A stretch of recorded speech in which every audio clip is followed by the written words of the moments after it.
Well, welcome everyone. I'm so excited to start our first evening at Egan. For anyone who doesn't know me, my name is Karen Solkaitis, and I'm the Dean of Arts and Sciences here at UAS.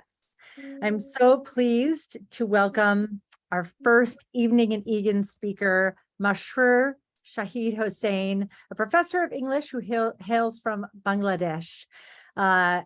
Mashrur is currently a Fulbright Scholar in Residence affiliated with Indiana University Northwest, Purdue University Northwest, and Ivy Tech Community College.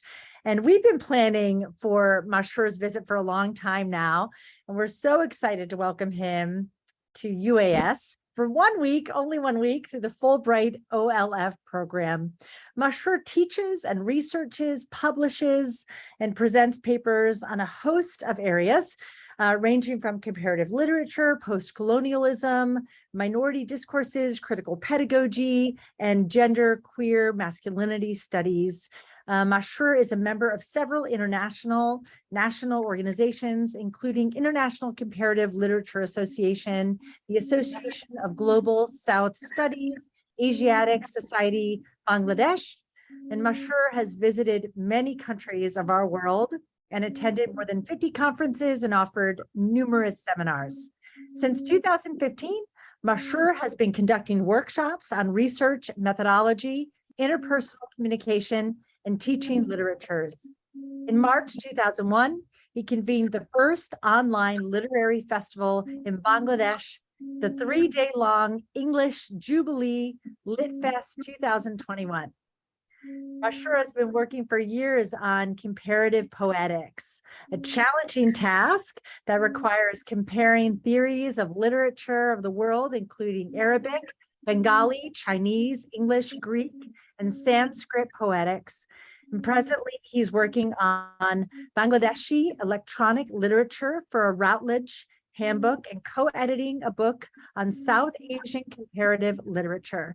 We're thrilled to have him here with us tonight. Again, opening our Evening at Egan series. Okay, I'm going to leave it to you now. Take it away, Mashrur. Thank you, Professor Karen Solkaitis. It's great to be here, and thank you for this nice and generous introduction.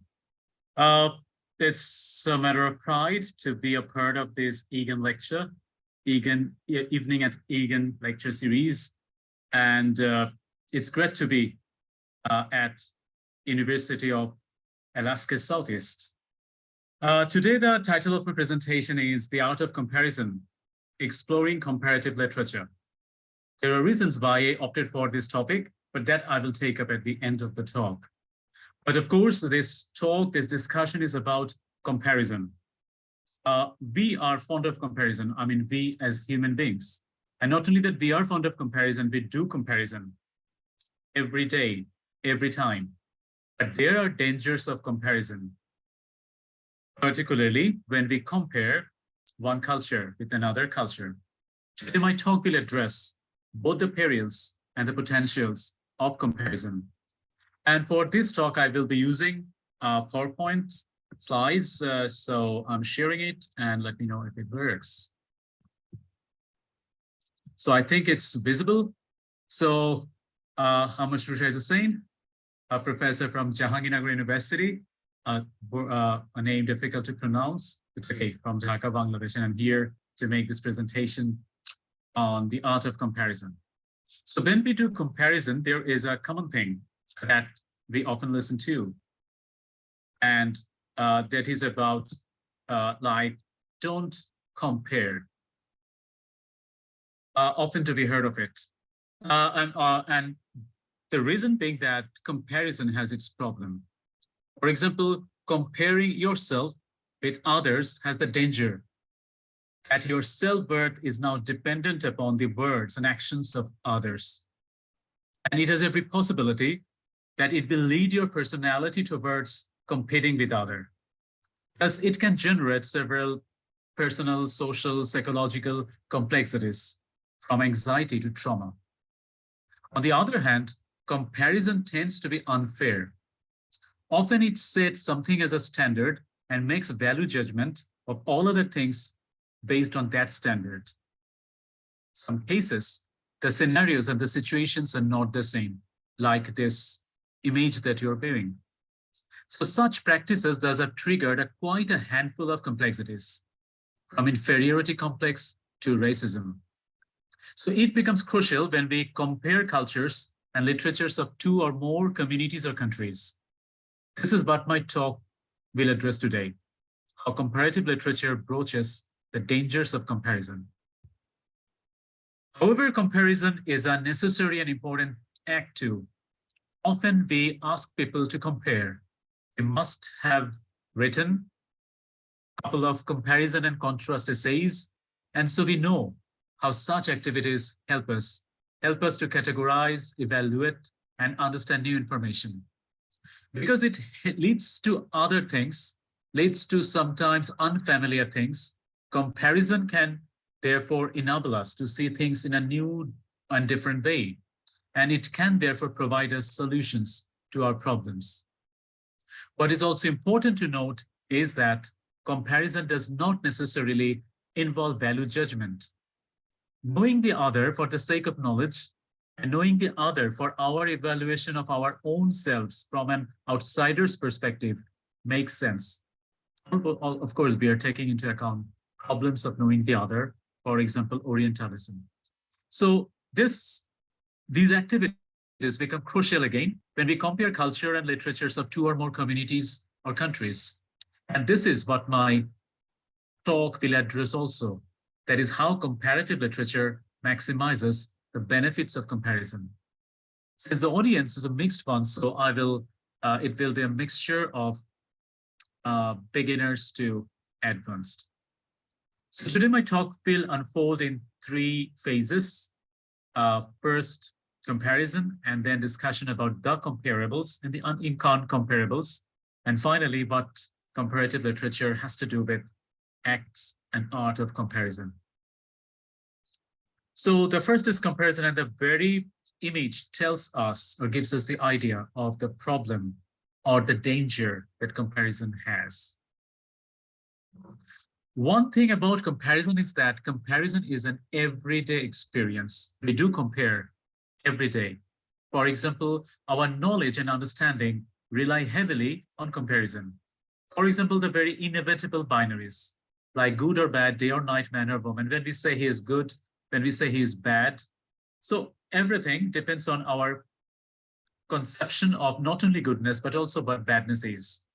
The conception of day necessarily involves the conception of night. So therefore, our way of knowing involves comparison.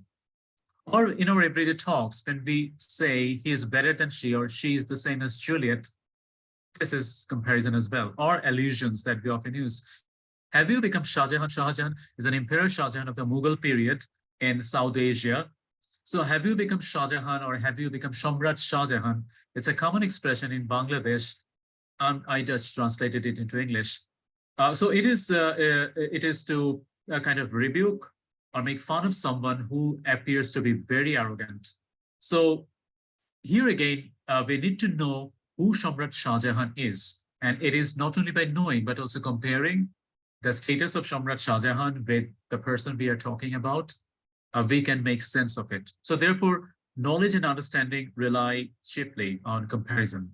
And these are parts of common experience. When we acquire something, say acquiring a language, then also it depends on comparison. Because one theory of language learning has it that when we learn a new language, we actually do not learn something new. Often we add something new to our already existing linguistic over. For example, in Bangla, khawa, it means to eat. So when a Bangla speaking person, Bangla is the language that we speak in Bangladesh. It is usually written as Bengali in English.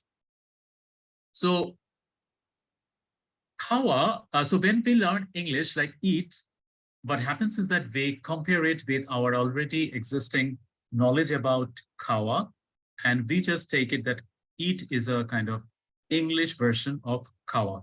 So therefore, acquiring knowledge, acquiring skill also involves comparison.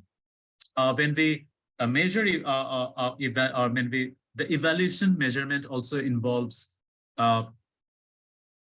comparison. For example, when we talk about development or change or betterment, we are actually comparing two states.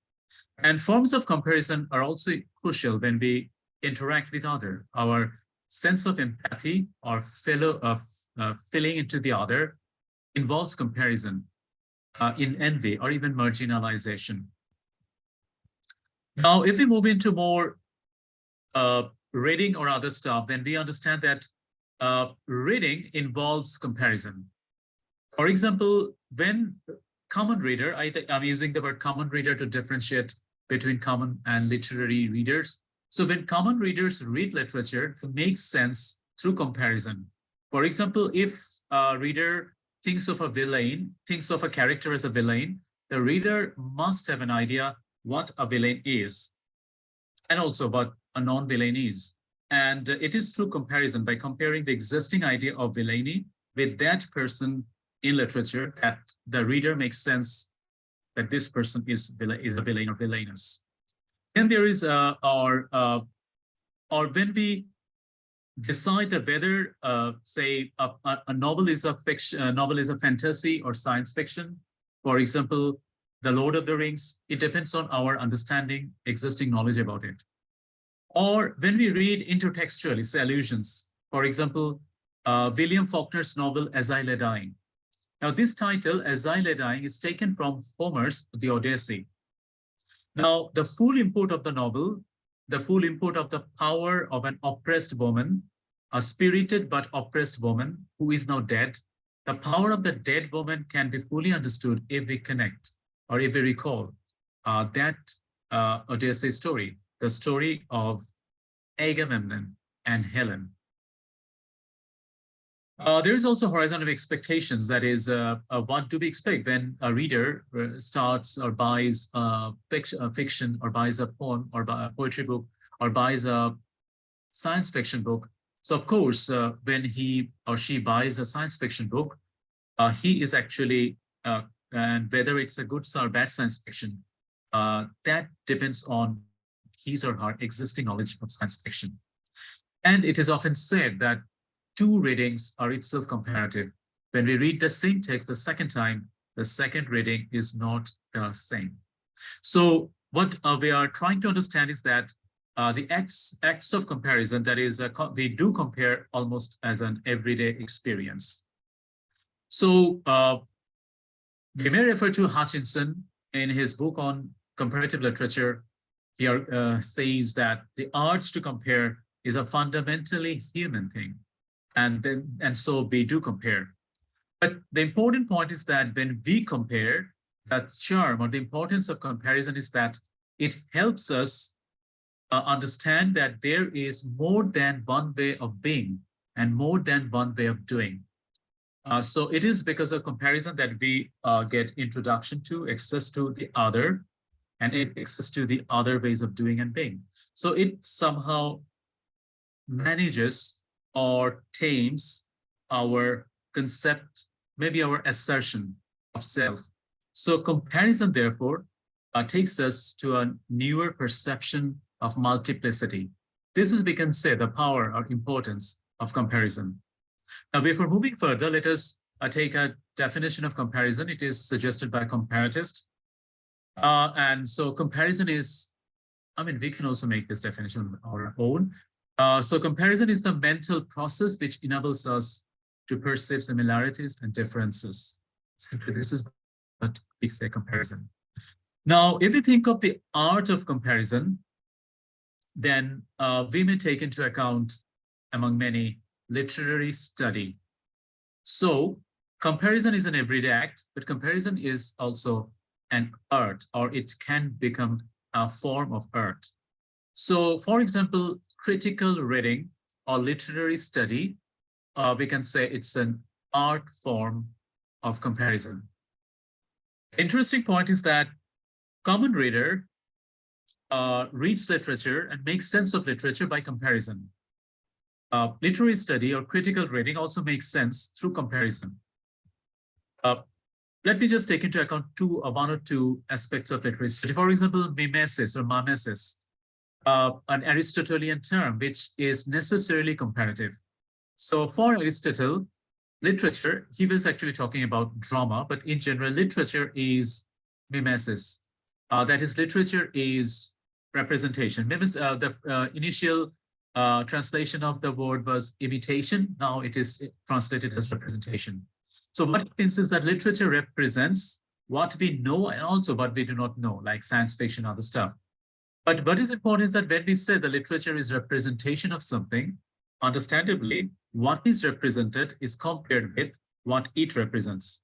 So if it represents, let's say, French Revolution, so our understanding of French Revolution, we take it to our reading of that novel and how the novel represents French Revolution, we compare it. And it is on that comparison we can say that it is authentic or it is correct or whatever we say.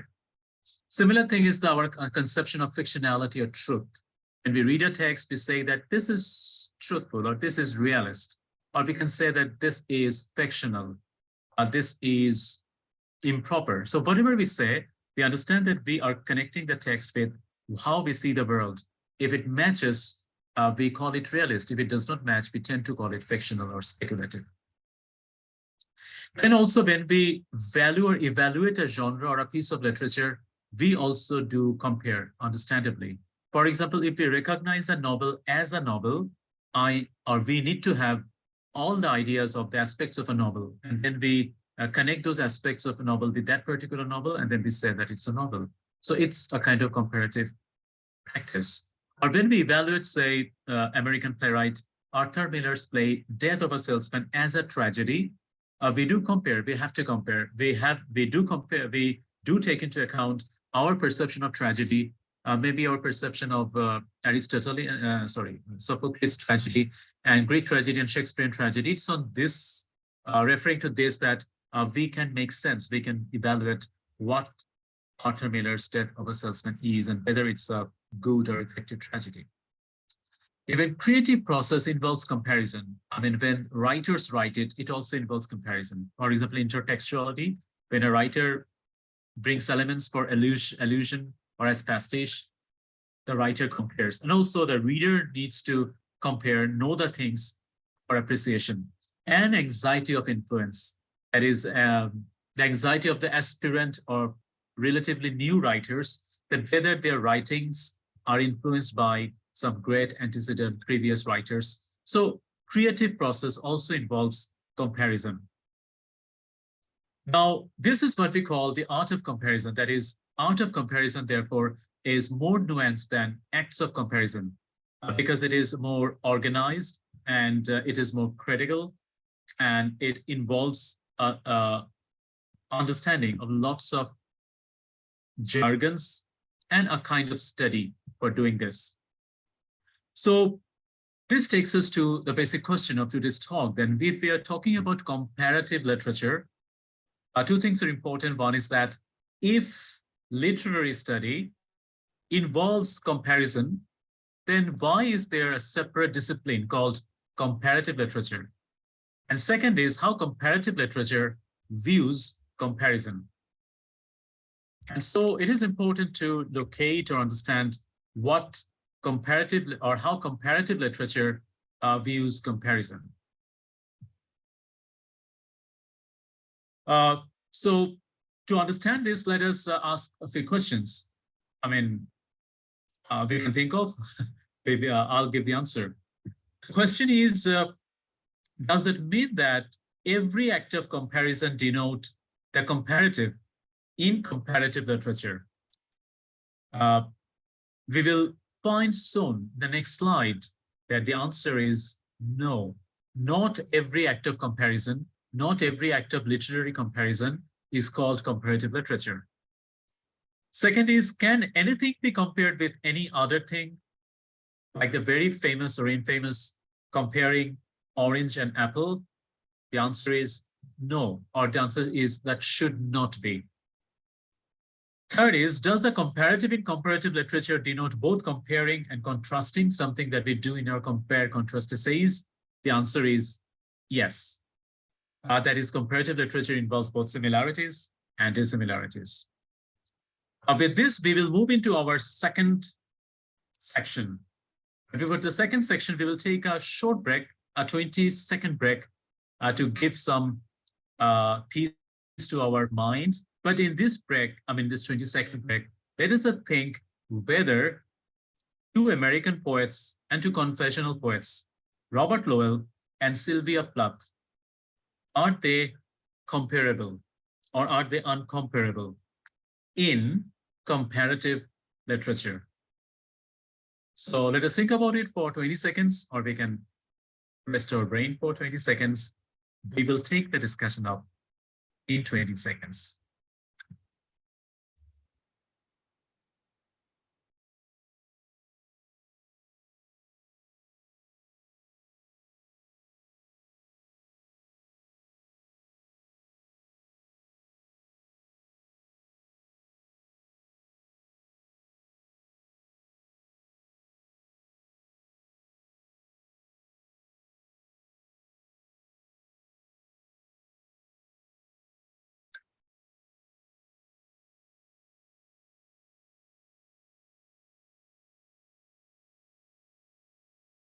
Okay, so after a short brain break, or maybe a short brainstorming, let us be back to a discussion.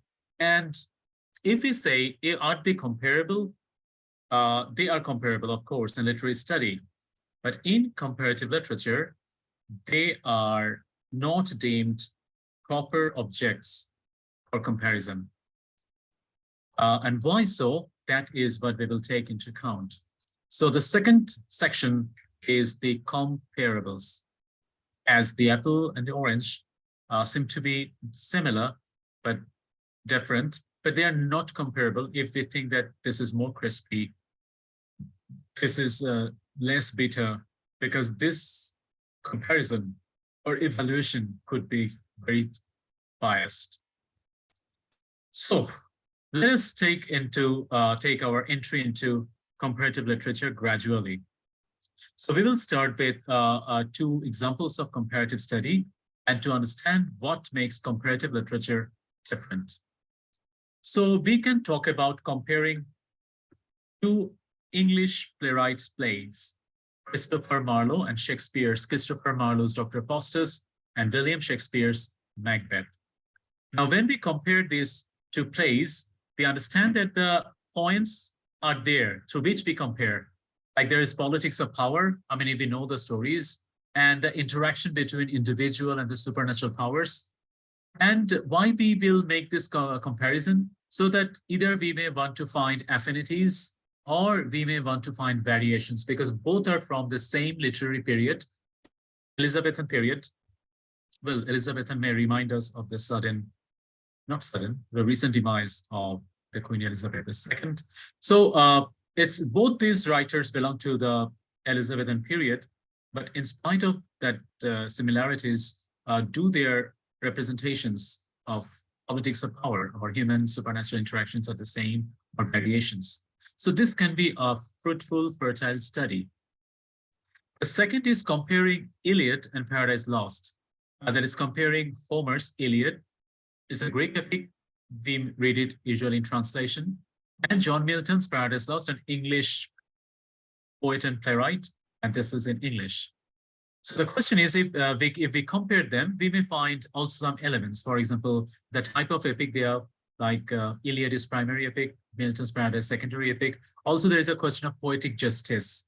That is a literary device through which the writer somehow makes a vice punished or virtues rewarded, even if it does not happen in reality, but the writers do it. So this is poetic justice. And we may find in this case, the objectives could be that whether Milton or Milton's writings were influenced by Iliad or whether there are variations. The question is, both are potentially good studies. The question is, only one of them can be deemed proper for comparative literature. Now, which one of the above can be deemed comparative literature? And the answer would be the second one. That is comparing Iliad and Paradise Lost. Why probably we understand that comparative literature, because Marlowe's and Shakespeare's plays, they belong not only in the same to the same language, not the same country, even the same period. While Iliad and Paradise Lost, they belong to several different time periods, different languages, different countries. And this may give us the first clue into comparative literature. That is, not every comparative study is comparative literature. Surely there can be very effective comparative study, comparative analysis in literary study, but to become comparative literature, there is one major criterion, is that the two texts have to be in two different languages, or from two different cultures, or from two different nations, or other spatio-temporal phenomena. So comparative literature, therefore, is the study of literatures of different languages, or different cultures, or different nations, or different spatio-temporality. This is what makes comparative literature challenging and exacting. But it is the same thing that makes comparative literature exciting. So with this preliminary understanding, we can say that comparative literature is the comparative study of the relations between a literary text with another literary or non-literary work in of different languages, nations, or cultures. So there are two things which are important. One is the relations that can take different forms. For example, it can be relations means affinity or similarities. Relations can be variations or differences, or relations can be deviations, even critics. So this relation can take different forms. And another important thing is that it's a comparison between our literary work with another literary work, or maybe non-literary work, can be music, can be film, can be art. So we will look at three aspects of comparative literature for our understanding of comparison. One is that comparative literature involves comparison across linguistic borders or national borders. Second, it is not only across, but it also attempts or aspires to have transaction or exchange between cultures, between nations, between languages. This is a kind of utopic objective of comparative literature, to make different literatures converse and either exchange or explore the exchanges that they have met. But a problematic aspect of comparative literature is that it also involves the politics of publication, translation, and transmission. For example, if you make comparison, you need to have, if you make comparison with English, with say Slavic or a Bangla novel, you need to have that Slavic or Bangla novel in translation, or you need to know that languages or learn that languages. Early comparative literature would not accept any study in translation, but since 1950, it has become a vogue. Now you can compare translated texts as well, but there has to be translation. So there is a politics, power politics of publication, of translation, and also the transmission of books. And that's one of the reasons that I brought some books from Bangladesh to offer as gifts to the University of Alaska Southeast, because I understand that Bangladeshi books in English translation or Bangladeshi books in English are not easily available here, not only Alaska, but in USA in general. So therefore, transmission is another politics that involves the effectiveness or the possibility of doing comparative literature. So we need to be aware of numerous politics that comparative literature or acts of comparison involves. A quick note on comparanda. So when we compare, what do we compare? It is called comparanda, the objects of comparison. So as we said, that the relations between two text authors are two types. One can be genetic contact, that the two texts or the two authors may have had some factual contact. So we may check or explore similarities of two texts due to their factual contact, or variations in spite of factual contact. That is, one writer, at least one writer knows or reads the other writer. Then we can call it, the relationship can be genetic contact. But comparative literature also involves studies when there is no factual contact. This is called typological or typological affinity. If there is any affinity, it is because there is some connections between the, for example, the types in personality or the types of the social condition or the types of the gender distribution. So therefore, we can compare two texts and find out the similarities in spite of no factual contact, and we may find variations due to no factual contact. So therefore, comparative literature involves texts of both these kinds. Now, this is an important thing, that how we will approach comparative study in comparative literature. And for this, I'm using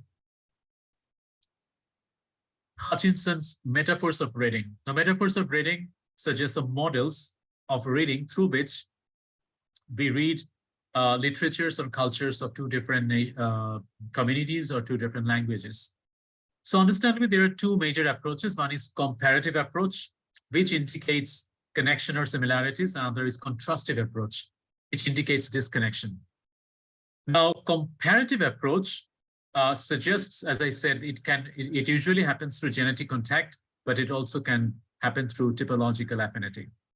For example, if we think of West Asia, so we are familiar with Iran, and if we look at the maps, we find that Georgia, the country, Armenia, Azerbaijan, that is the Caucasia, they are very close to Iran.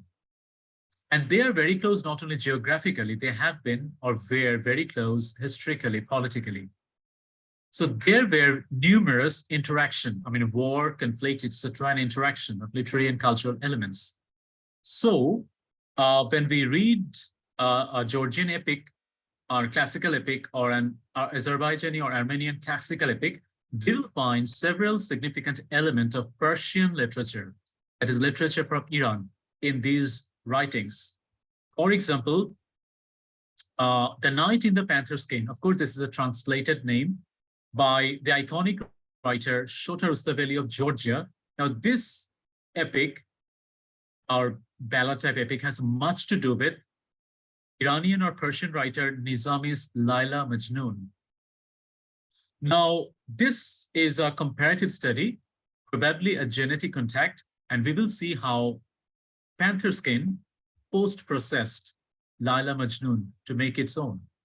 If we take it further, we will find Laili Majnu, a Bangla or Bengali language book, which is a kind of adaptation of Nizami's Laila Majnun. And then there can be we can find some interesting connection between Bangla Laili Majnu and Georgian The Panther Skin, because both of them were either influenced or both of them took resources from the same source, that is Nizami's Laila Majnun. So therefore, comparative approach does facilitates, on the one hand, interaction between two or more perspectives of the same story, but also it creates previously unsuspected links between two or more cultures or literary texts. And this is something that makes comparative literature exciting. Contrastive approach, we understand about disconnection or dissimilarities. For example, we may make a contrastive study between Joseph Conrad's Heart of Darkness and Chinua Achebe's Things Fall Apart. The first one was a Polish-British writer, Polish-English writer who wrote about Africa, often argued to be from an outsider's perspective, and Chinua Achebe's Things Fall Apart, a Nigerian writer from an insider's perspective. Now, these two novels, how they represent Africa, this can be a contrastive, this can take a contrastive approach to show how an insider and an outsider's perspectives affect representation. So contrastive approach therefore dissolves conflicting elements, but it can help us to reconstitute a range of new meanings, how same thing can appear differently when seen from the outsider and the insider. And it is not to say that which one is valid or authentic. It is to understand and appreciate the ways how same things can be understood differently by two different people. One is inside, one is outside. It also helps us to locate the flow or resistance of traffic of ideas between national and linguistic borders. For example, whether the concept of incest or the practice of queer is available in every literature of the world. If not, does it suggest any resistance of traffic of ideas? And thus, contrastive approach helps us that in spite of the differences or in spite of different cultures and nationalities, how literatures can cross the borders. And so this study helps us cross the borders to facilitate more nuanced inter-national and intercultural relations. So what is therefore the objectives of comparative literature? So, but we understand the common thing among these two approaches is that they look for interaction, not only interaction, they look for transaction, even reciprocity. And more than that, they look for transformation, locating the mutuality, interaction, and how both of them are benefited, and how one is controlled, and how there is resistance of ideas. So therefore, we can say there are two major objectives of comparative literature. One is interanimation, simply that how one thing, two things, or maybe more things, two things animate each other.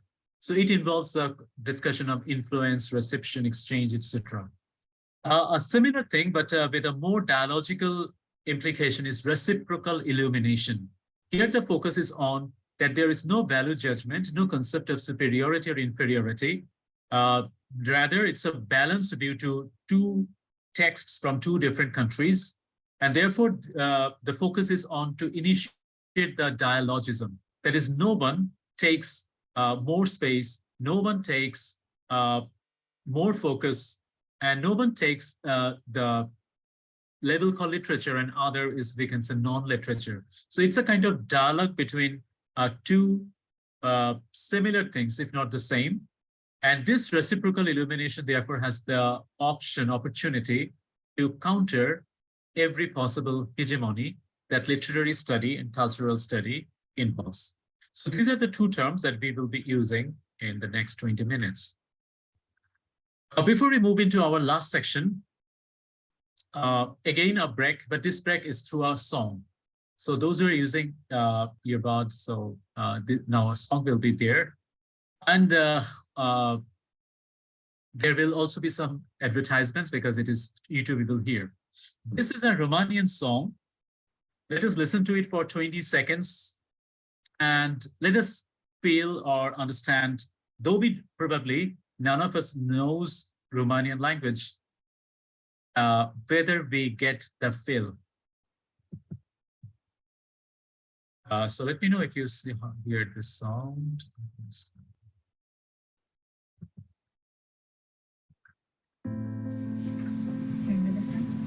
When we first arrived. The sound audible? Yes. Oh, fine. Okay. At St. Jude, it was just Claire and I. She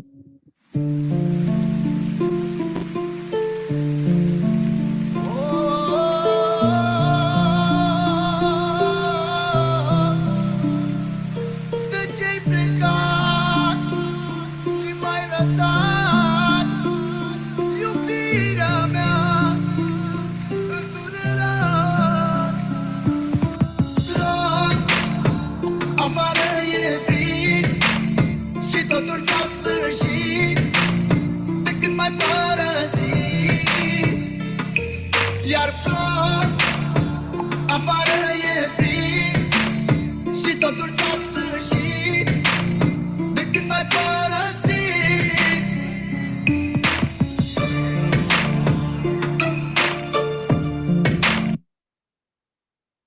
Okay, so the question is, we do not know the language, but I believe that we have some kind of feeling. Now, if we give a kind of MCQ, that what do we think the theme of this song is? Number one, celebration. Number two, sorrow or sadness. Number three, revolution.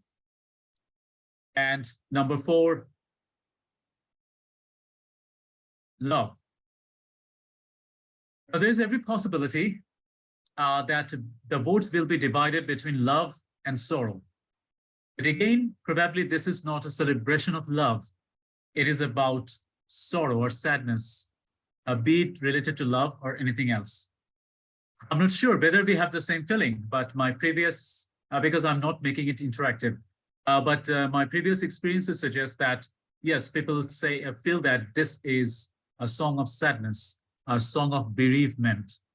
Now, what is important point is that, as we said, that comparative literature involves comparing literature on the one hand, and on the other hand, literature or music or film or art. So even if we do not know the language of music or language of lyrics, comparative literature or comparative literary study is still valid because music has its own way of communication.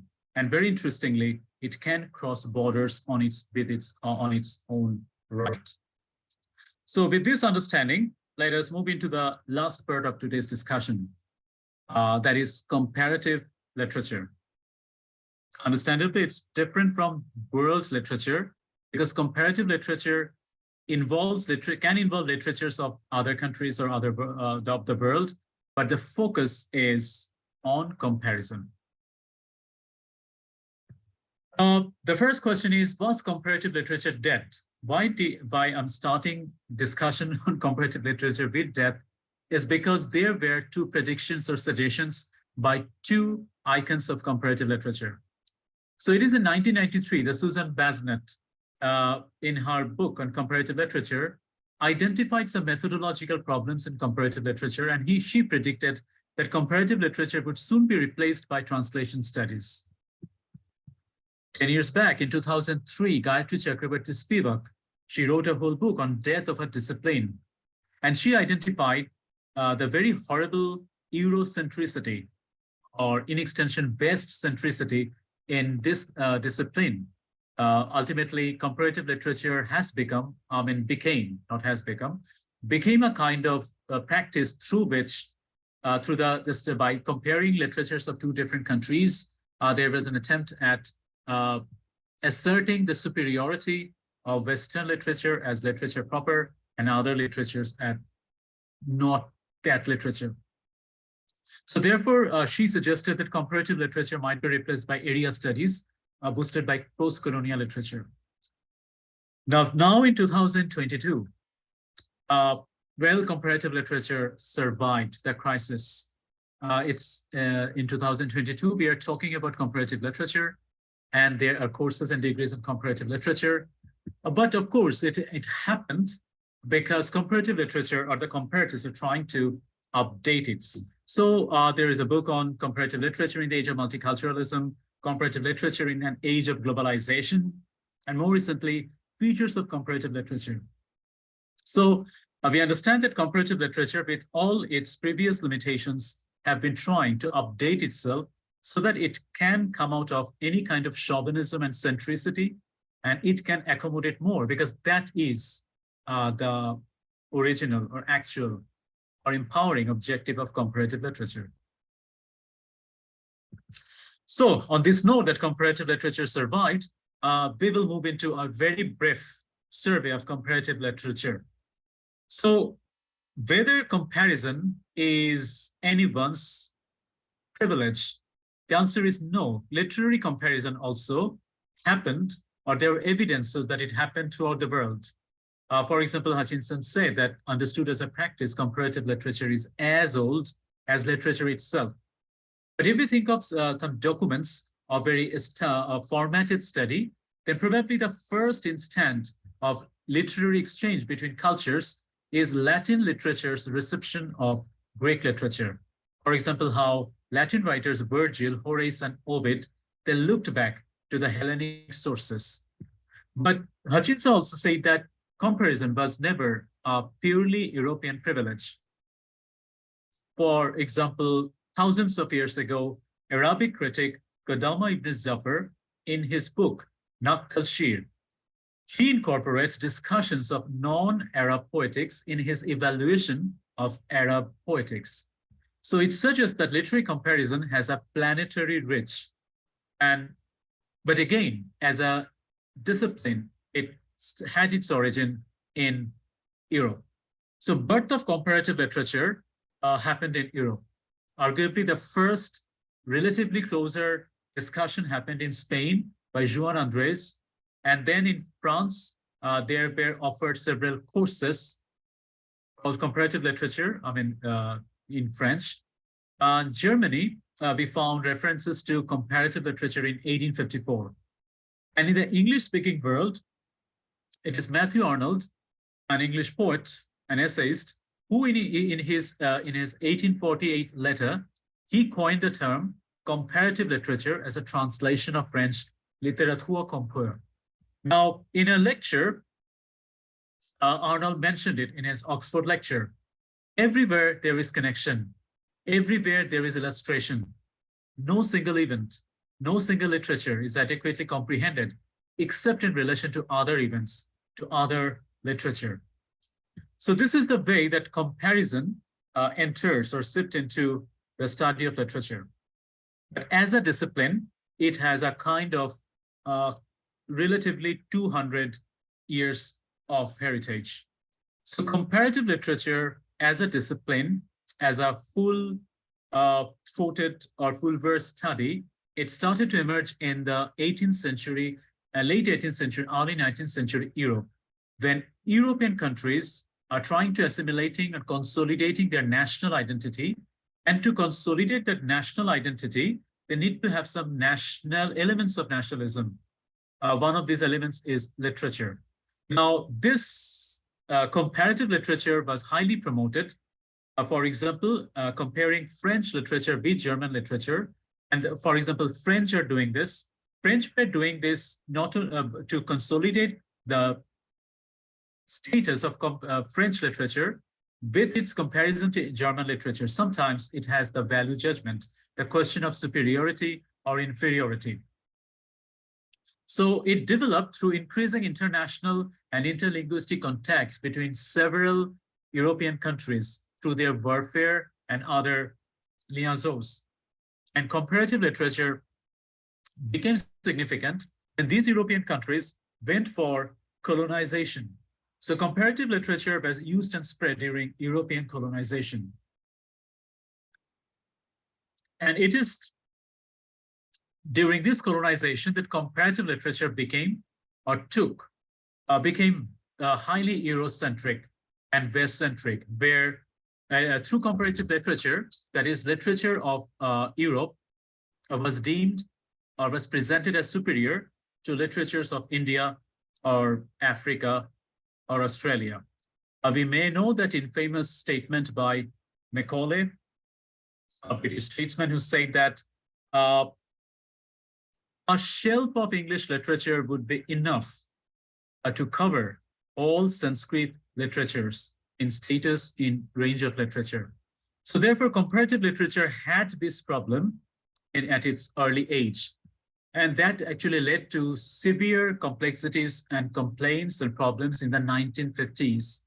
It is after 1950s that comparative literature started to take new forms, thanks to an American comparatist. So briefly speaking, the evolution had that early schools of comparative literature are French and German. The early French school of comparison involves the study of cultural transfer, with French as a focus. That is, French is the receiver or the giver, and it is to assess the value of French literature.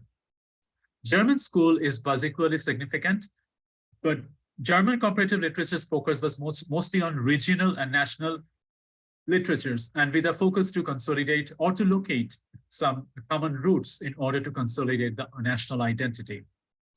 So as we located the major, of course, many European countries attempted and tried comparative literature. It was a kind of booming literary study in the early 20th century.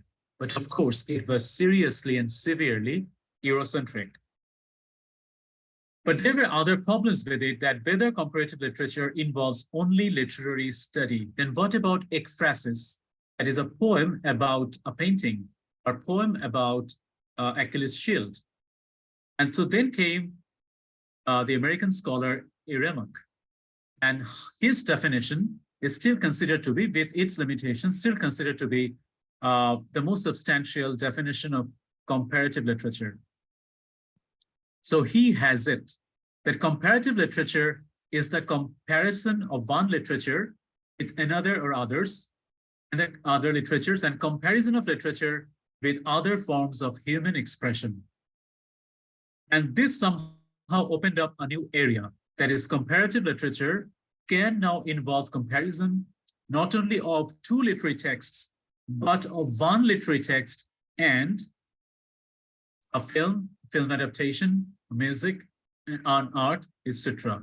So therefore, now it is possible that we can compare the novel version of Harry Potter with its film version or film adaptation. So the areas of comparative literature became wide. And because it became wide in the 1960s, it started to attract more students, more practitioners. But 1960s also, I mean, that decade also saw the independence of many colonial countries. And that also affected comparative literature. So American School is a depoliticized study of cross-cultural exchange. I mean, that it shifted the focus from politics, it became less Euro or West-centric. But because it shifted the focus from politics, it becomes a little bit apolitical. But this gap will soon be filled in by post-colonial school. Post-colonial school of comparative literature, they became again nationalistic with a sense of revenge. This time, the African or the Nigerian or Indian nationalistic literature is focused in, say, Indian and Nigerian comparative literature. And also they turned the head on. And so their studies on comparative literature became resistant to Eurocentricity. So we can say that it is through these four major schools, of course there are many, that comparative literature now had consolidated its space. So the point that we addressed at the beginning is the danger of comparison. Of course, we understand that comparison involves value judgment. So how did comparative literature manage to overcome these dangers? So comparative methodologies are being continuously updated so that it is able to accommodate more nuanced and less hegemonic modes of comparison. There are many. I will briefly refer to two ways. One is reception.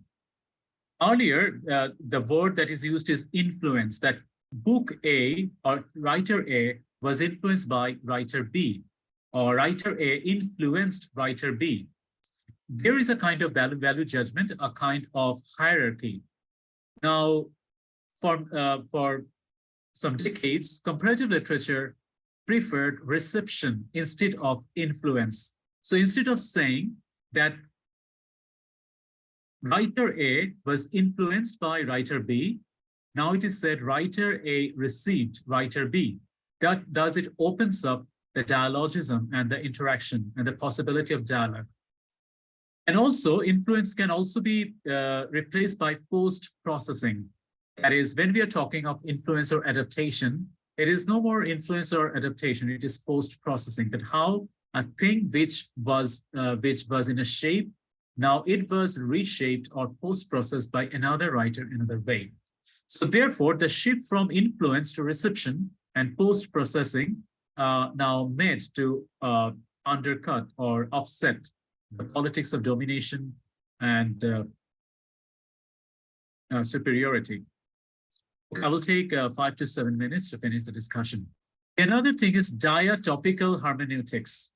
This is a difficult thing, but I'm making it as much easier as possible. So diatopical has much to do with dialogical, that is Bakhtian, but diatopical has these two topos or two places.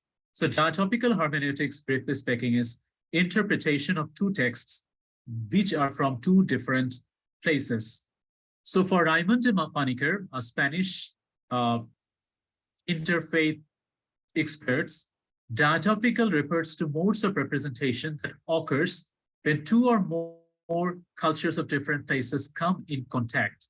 That is, two or more cultures or literary texts from two different places come in contact.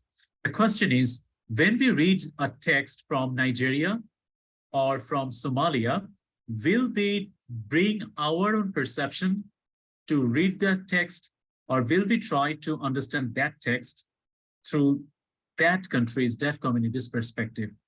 So diatopical hermeneutics is transnational or transcultural way of interpretation. And it involves two things. One is self-interrogation and accommodation of the other. What it means is that in this type of study, the comparatist has to be self-reflexive. Comparatist has to be aware of his or her own limitations, own biases, so that it undercuts application of his biases, his prejudices, his limitations. But at the second, it also suggests an awareness and readiness to accommodate the other, even that other perspective is disturbing or disorienting. It is not to enter, it is not to accept, it is to entertain, it is to welcome the other, and it is the readiness to welcome it. For example, a very short example could be eating literature. In Chinua Acheb's Things Fall Apart, a Nigerian writer, this is a novel in English about pre-colonial an African community called Igbo. Now there came that famous statement that among the Igbo, the art of conversation is regarded with regards and proverbs of the palm oil with which words are eaten. So we understand that this sentence is something metaphoric, and the proverbs of the palm oil with which words are eaten in the sense that palm oil is a kind of staple food among the Igbos. So the way that palm oil is present in almost every food preparation, similarly, proverbs are present in every verse, every act of conversation that they have. That is our way of understanding its point. But more research will show that in many African countries, also in several other continents as well, in several African countries or tribes, we can say, the image of knowledge, the image of knowing is not see as we find in Western, the I see, or shade a light on it, focus on it, all the visual images. In several African tribes, the image for knowledge and knowing is actually consumption. It's a gastronomic image. So I eat my ancestor means I read history. So therefore, eating is not simply a kind of consuming food. Eating is also about knowledge, about knowing, but from an African or a indigenous perspective. So therefore, a fuller understanding of this sentence is possible when we bring into concern other possibilities, other ways of knowing that are available in Africa. So this is an example of diatopical hermeneutics, how comparative literature attempts to bring two places into focus in its study of literatures of two or more literatures of two different cultures and communities. So the last thing is about, so why and how comparing is important. So we understand that comparison, when it is accommodative and informed, it enables us to discover relations, differences, causes, so it enables us to discover relations, differences, similarities, dissimilarities, are questions that were never asked before. So such discovery ultimately relates to what we talked about before, interanimation and reciprocal illumination. Another important thing about comparative literature is that comparison gives us new ideas, but there is no final or ultimate reasoning in comparative literature. In comparative literature, everything, whatever the finding is, it is always provisional. For example, it is valid for today on the basis of what we already know, but it might be changed tomorrow when new things come up. So because comparative literature approaches things provisionally, such an approach helps us develop a more nuanced understanding of our own taste and our own knowledge. Because when the other is involved, it helps us not only to know the other, but also through the perspective of the other, we see ourselves. So it helps us understand our own taste, our limitations, and the potential of our own taste from the other's perspective. Such an approach helps a more tolerant attitude to the other, because it is not, because it's provisional, it's accommodative. So it is not the other as something deviant, as something exotic, rather other which is simply different. And therefore it is likely to generate more tolerance towards all those differences. And ultimately it opens up our understanding, awareness of contingency, that things are ultimately related. So the point that we need to underscore at the end of our discussion is this, that comparative literature tells us that there are worlds outside the world that we live in. It tells us that there are the others that are not only different from us, rather they complement our self. Our understanding that there is a world outside us makes comparative literature a necessary venture. Now, let me conclude my talk on a note on my experience in Juneau. I'm presently sitting at a conference room at the University of Alaska Southeast, and it is an exciting experience. So when in Juneau someone asks me, how did you find Juneau? Understandably, my response is essentially comparative.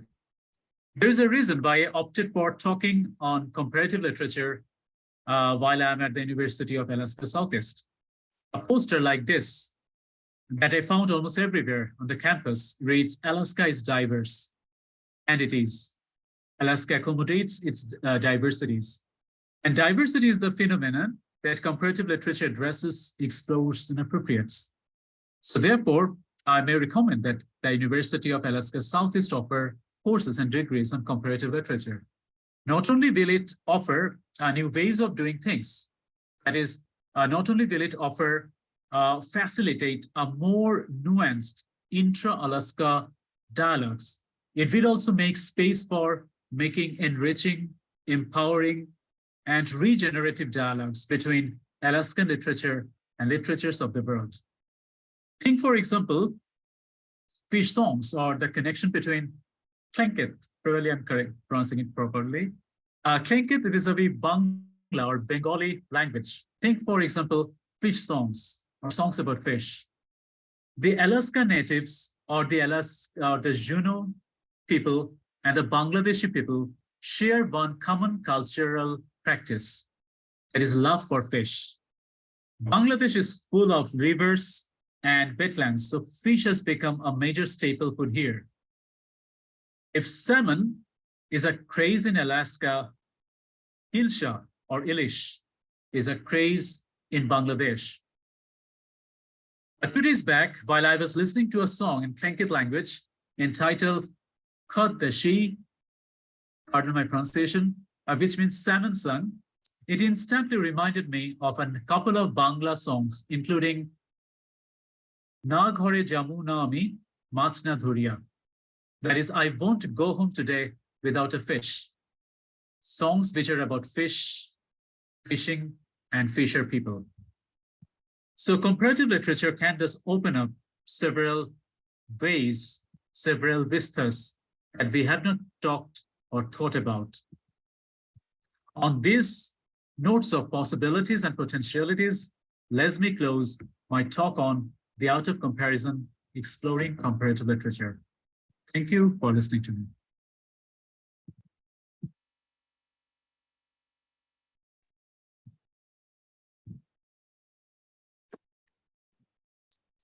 Thank you so much, Mashrur.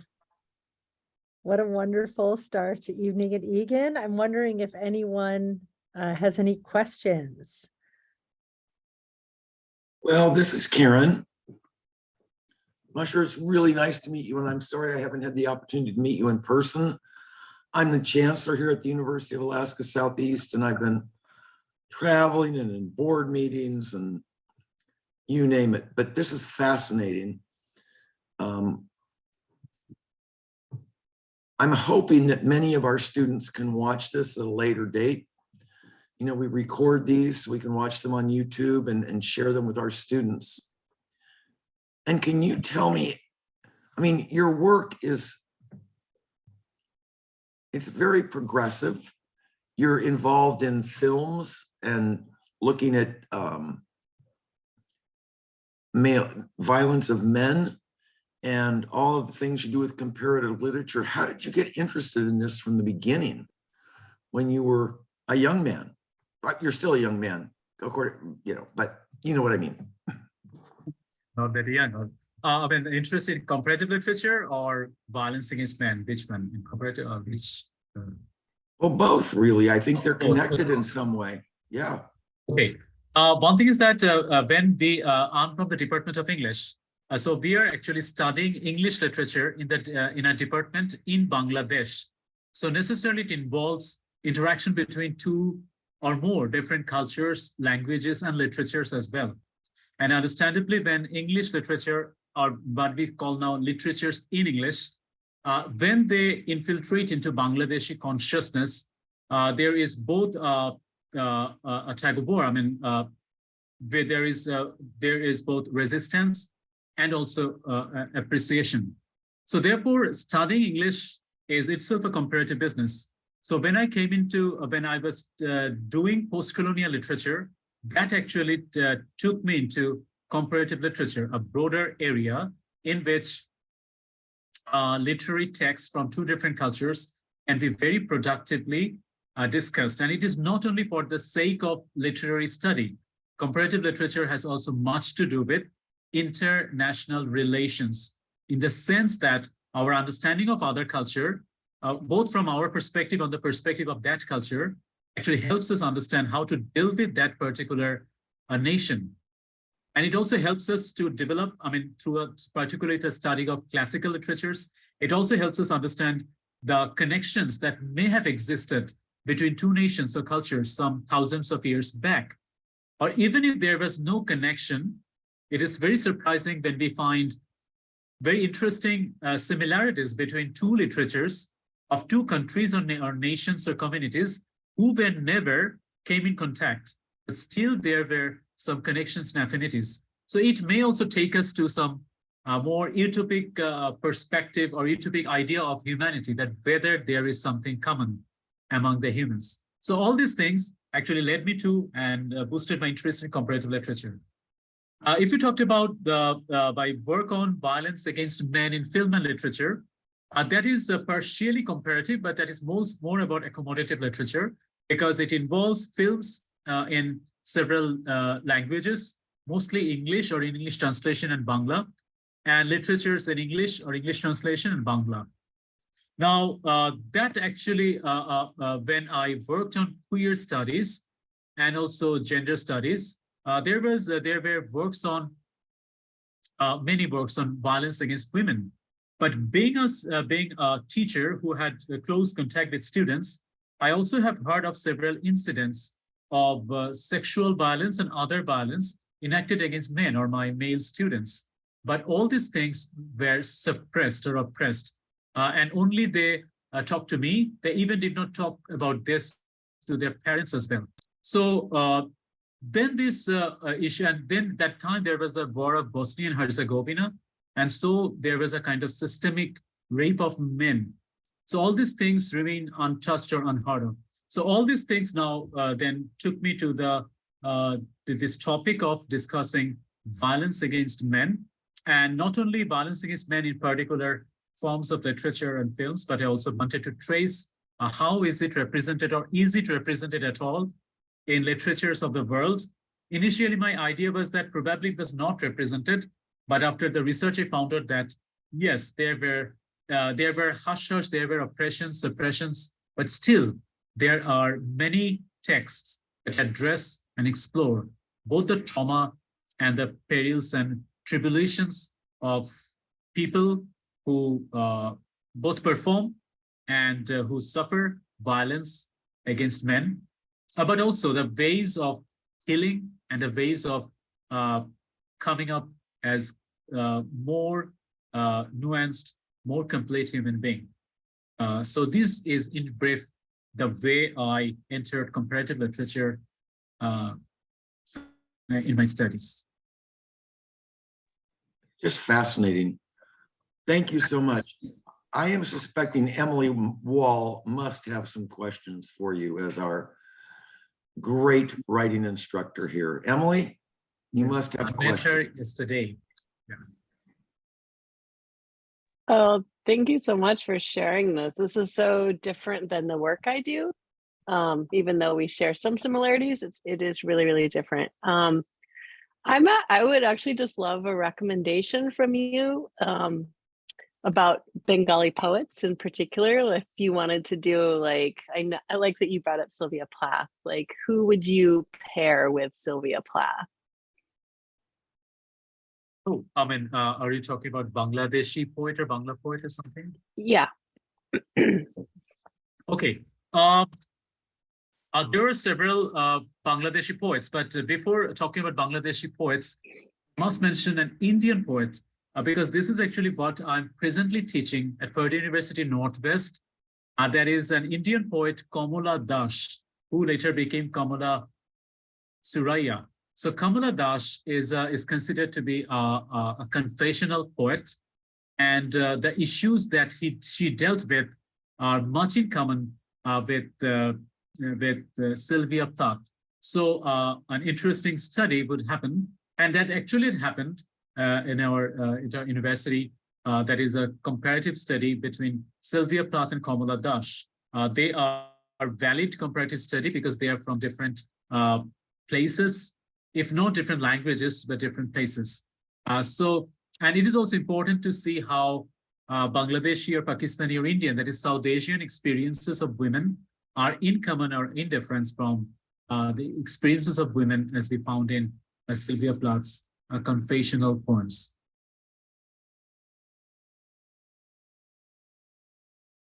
Yeah, thank you very much. I will go check her out. Emily, can you ask him a question about whether there are, well, I can ask him, but are there any poems, or I don't know if you've read Emily's work, but Emily is doing a lot of work related to birth. And I wonder if there are poems or writings like that in Bangladesh. Yes, there are. I think if I heard it, it's on birth, I think, you said. Yeah, okay. Yes, there are. And these poems are written both by female and male writers. I came to know about Emily Wall's poems yesterday, and today I found two books, one probably Flame or Fame, that I found today. So I will surely give it a read. And so I will have a much better idea about the topics and themes of her poems. So when we think about the question of birth, these things appear in several writers, be it very early writers like Sufia Kamal, to the present-day writers, Ruby Rahman. And it's both about the questions or the experiences of giving birth to, if that is the area of interest. But it is also, there are also poems about the pangs of losing the ones that a mother gave birth to. So there are several female writers that, of course, Emily Wall will find interesting for comparison or for sharing, for seeing how ideas share without any factual contact.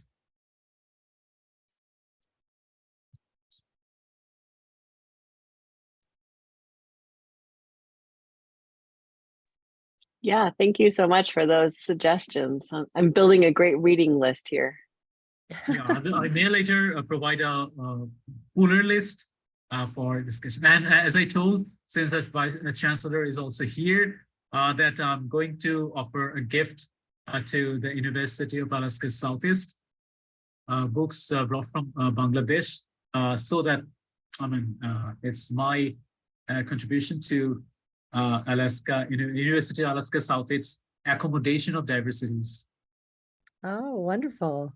I will hand it over tomorrow, maybe on Sunday, sorry, on Monday or Tuesday. Thank you so much. Mashrur, as a theater professional, I was really excited in your presentation to see all of the theater references, and just to talk about definition of tragedy and some of those comparisons that you made. That was really exciting for me to look at and to listen to. Is that something that you use in your teaching often? Yes, I mean, I teach comparative literature, that is one thing, but whenever I teach anything, I bring wherever it's required, not everywhere, I bring comparative perspective. As I told you that while I was teaching a course on media and gender at IUN, Indiana University Northwest, it was a kind of international perspective, through international perspective, reading media and literature. But I also brought comparative perspective because it helps, as I told, not only knowing the other, but it also helps us how to know the other with all those nuanced and critical understanding.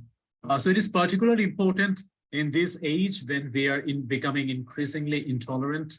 I think comparative approach will be useful probably whenever we read or have access to literatures of other countries. And when I'm teaching here, giving two classes to Jay's class on queer literature. I also brought references to South Asian literatures. Though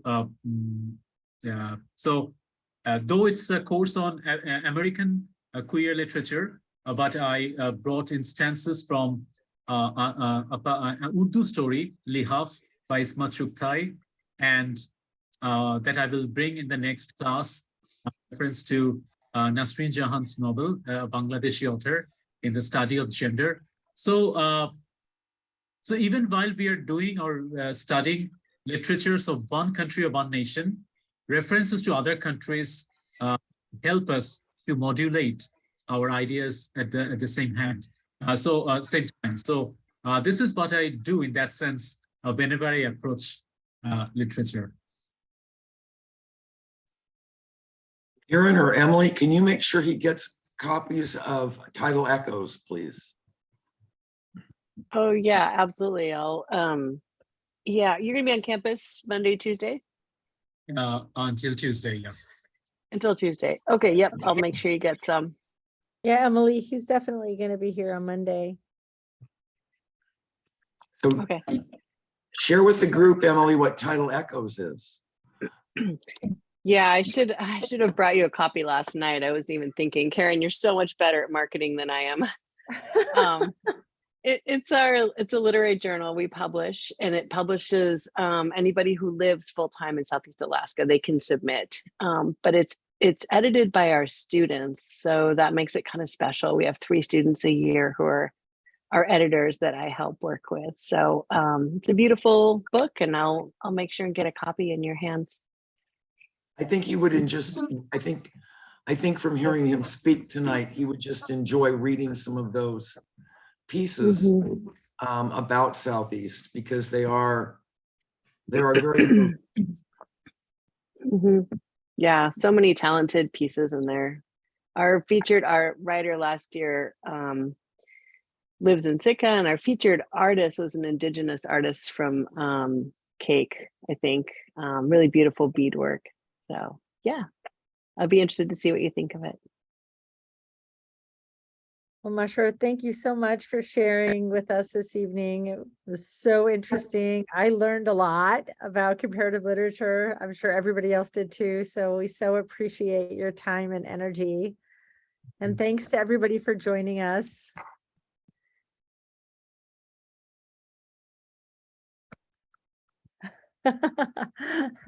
Thank you all so much. Have a wonderful evening and a wonderful weekend. And again, Mashrur, I wish I was here. I'm going to be traveling again on Sunday. Wish I could meet you in person, but I'm so glad you're here and you were willing to come. And I really appreciate you sharing this with us this evening. My pleasure. Thank you. Thank you. Good to see everyone. Bye. Bye-bye.